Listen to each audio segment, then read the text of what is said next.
Ini saya berikan ijazah ya, untuk meringankan persoalan hidup. Satu, yang ini tadi, jaga rahmat Allah. Yang kedua, banyak salawat pada Nabi. Allahumma salli ala sayyidina.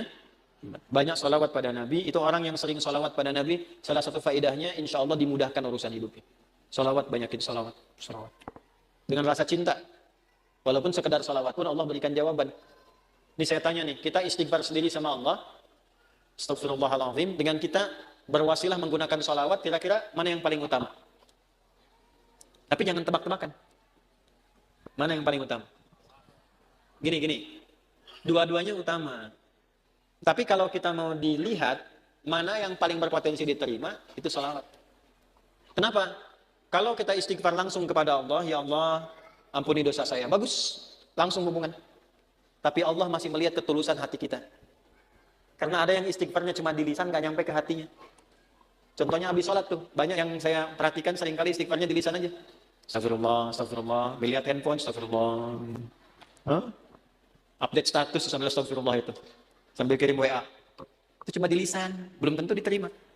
Tapi kalau Anda bersolawat pada Nabi, atas dasar cinta Allah kepada Nabi, walaupun Anda belum tulus solawatnya baru keluar dari lisan, Allahumma sholli ala sayyidina Muhammad, tapi karena kalimat itu keluar menggunakan nama Nabi, dan dengan cinta Allah kepada Nabi, dapat Anda 10 kebaikan. Apa dalilnya? Man shalla alayya salatan wahidatan, sallallahu alaihi asyra salawat. Siapa yang salawat kepadaku, Nabi nggak sebutkan. Mau salawatnya khusyuk, mau biasa-biasa, penting keluar kalimat salawat, maka dibalas oleh Allah 10 kebaikan. Nah, di antara kebaikan yang Allah berikan itu ada rahmat di dalamnya. Ditemukan di mana? Di Quran surah kedua, di ayat berapa? 157. Al-Baqarah ayat 157. Bunyinya bagaimana? Ulaika alaihim sholawatun min rabbihim wa rahmah. Wa ulaika humul muhtadun. Ada orang-orang yang hidupnya dijamin oleh Allah mendapatkan sholawat dari Allah. Apa makna sholawat dari Allah? Pujian yang melahirkan rahmat. Tahu dari mana rahmatnya? Kalimat setelahnya berupa tafsir. Sholawatu wa rahmah. Apa makna rahmat di sini? Memudahkan urusan hidup. Dari mana dalilnya? Kalimat setelahnya. Wa ulaika humul muhtadun. Dan mereka lah orang-orang yang dimudahkan hidupnya. Dari mana tahunya kalau ini kemudahan hidup? Pada ayat sebelumnya, ayat 155 dan 156. Bagaimana bunyinya? وَلَنَبْلُوَنَّكُمْ بِشَيْءٍ مِنَ الْخَوْفِ وَالْجُوعِ وَنَقْصٍ مِنَ الْأَمْوَالِ وَالْأَنْفُسِ وَالثَّمَرَاتِ وَبَشِّرِ الصَّابِرِينَ الَّذِينَ إِذَا أَصَابَتْهُمْ مُصِيبَةٌ قَالُوا إِنَّا لِلَّهِ وَإِنَّا إِلَيْهِ أُولَئِكَ عَلَيْهِمْ صَلَوَاتٌ مِّن رَّبِّهِمْ وَرَحْمَةٌ wa ulaika humul muhtadun. Duhai kalian yang hidup, aku akan uji dengan berbagai ujian supaya membuat hidup kalian berkualitas, kalian lebih baik lagi. Ujian itu satu bentuknya kekhawatiran.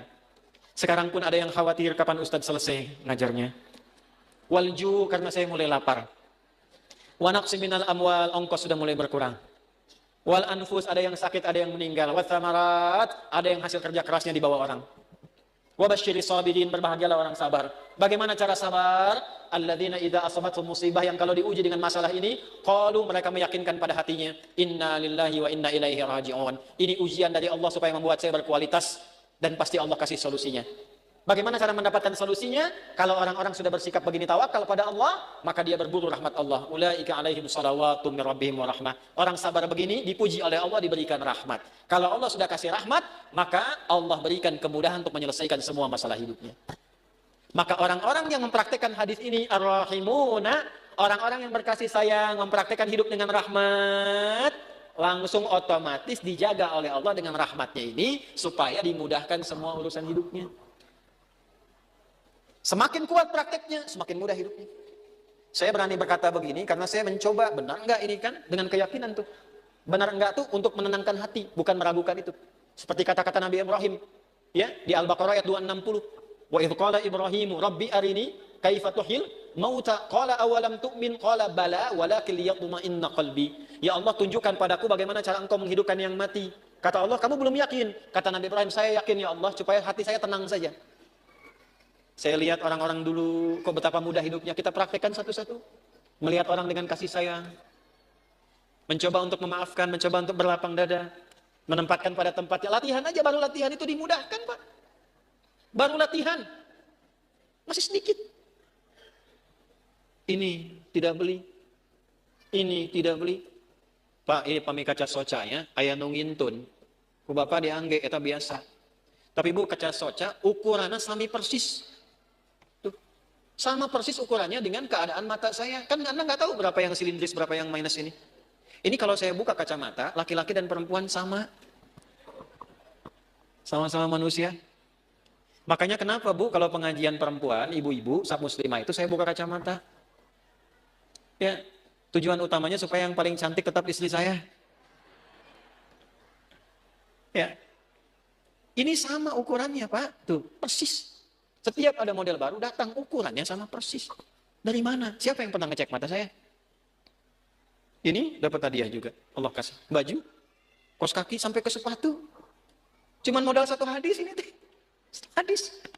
Cuman modalnya yakin punya Allah. Nah, eta teh modal yang paling utama tuh punya Allah. Gitu.